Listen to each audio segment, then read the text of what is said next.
Alam mo to, Jai. Matagal natin inantay ito. I'm just really happy to be here. So, wala nang ibang words na masabi kung hindi.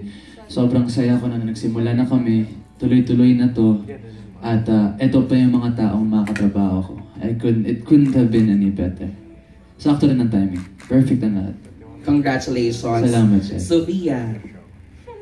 Ganun din na ito na, nakikita natin syempre after ng mga launching movie mo, ngayon serye naman talaga na mapapanood. Una, gusto ko magpasalamat sa Star Creatives, sa ABS-CBN, and sa suporta ng ni Direk Henry, syempre lang mga casts, and I'm really, really happy and thankful na binigyan ako ng oportunidad at makamit kung ano yung dream ko talaga. Tagal namin din inantay ni Diego itong show na to, and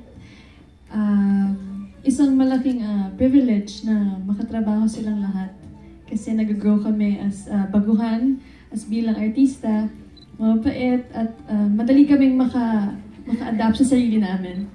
Yeah.